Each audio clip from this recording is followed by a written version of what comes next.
Assalamualaikum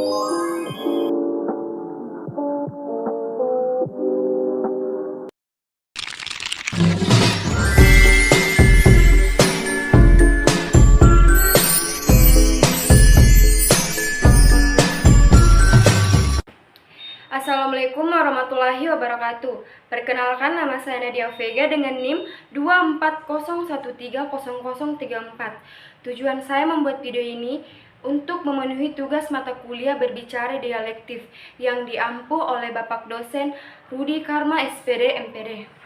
Pada kesempatan ini, saya akan membahas sebuah materi yang sangat penting dan relevan, yaitu menggerakkan semangat untuk berprestasi. Materi ini memiliki peran besar dalam membangun potensi untuk sukses. Baik, yang pertama, kita akan membahas sebuah kata motivasi. Apa itu motivasi? Motivasi adalah dorongan penggerak dalam diri seseorang untuk memperoleh keberhasilan dan melibatkan diri dalam kegiatan di mana keberhasilannya tergantung pada usaha pribadi dan juga kemampuan yang dimiliki. Ada dua faktor yang mempengaruhi motivasi, yaitu faktor internal dan faktor eksternal. Pertama, faktor internal, yaitu adanya perasaan belum berhasil dalam diri. Nah, individu itu merasa belum berhasil dan merasa banyak kekurangan dalam diri sehingga membuat individu berusaha untuk meraih semua keinginannya. Contohnya, seperti siswa yang belajar keras karena ingin menjadi juara kelas. Faktor yang kedua, faktor eksternal adalah segala hal dari luar diri seseorang yang mempengaruhi semangat, dorongan, atau motivasi dalam melakukan sesuatu. Biasanya berkaitan dengan lingkungan, orang lain, atau situasi tertentu. Contohnya, mahasiswa ikut lomba karya tulis ilmiah karena ingin mendapatkan sertifikat dan beasiswa. Dukungan dari lingkungan juga sangatlah penting, baik lingkungan sekolah maupun lingkungan perguruan, karena hal ini mendukung setiap individu untuk melakukan kegiatan secara optimal yang meliputi dukungan dari teman, guru, maupun dosen. Itu akan mempengaruhi motivasi berprestasi individu. Baik, selanjutnya bagaimana cara menumbuhkan motivasi berprestasi? Ada beberapa hal yang harus kita lakukan. Yang pertama adalah menjelaskan tujuan yang jelas dan spesifik. Dengan menetapkan tujuan yang jelas, itu akan membantu kita untuk menumbuhkan motivasi berprestasi, karena kita akan tahu apa yang ingin kita capai dan mengapa hal itu penting untuk kita. Yang kedua, menciptakan suasana yang mendukung.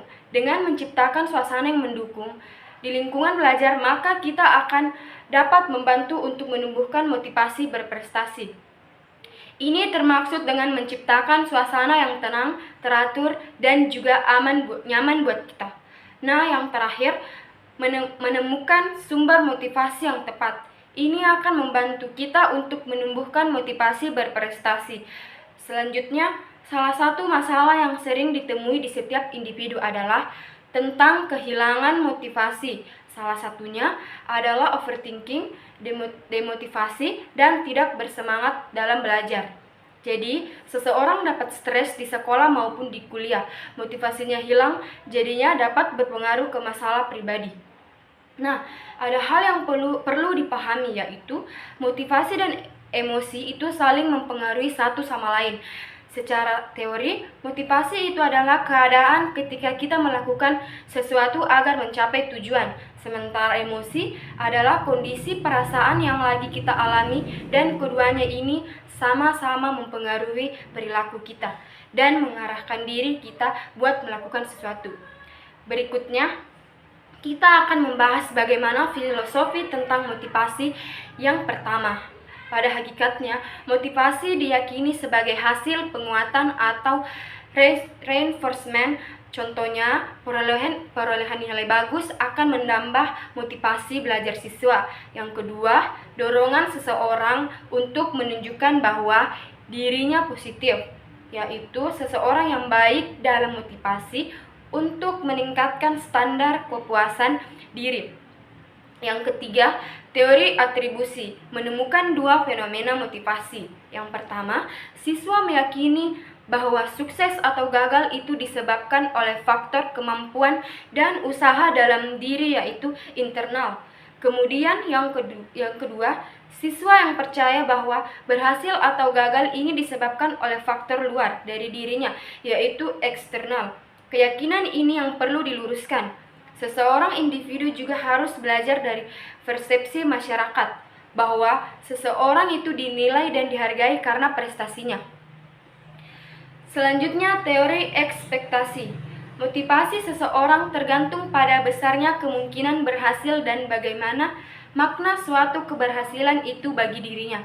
Contohnya, saya yakin dapat memperoleh nilai tinggi kalau saya mencoba, dan bagi saya itu adalah sesuatu yang sangat penting karena keyakinan bahwa saya tergolong sebagai orang-orang yang berprestasi. Selanjutnya, kita akan melihat karakteristik individu dengan motivasi berprestasi yang tinggi. Tanda-tanda orang memiliki dorongan motivasi yang tinggi. Yang pertama adalah lebih suka dan puas terhadap prestasi hasil usaha sendiri. Kemudian yang kedua, sukses itu bukan karena nasib mujur, tetapi karena perjuangan yang ketika mengalami kegagalan bukan berarti sial, tetapi volume usahanya masih kurang. Yang keempat, mereka kreatif, lebih gigih, energik, dan lebih suka bertindak daripada berdiam diri, produktif, dan penuh inisiatif.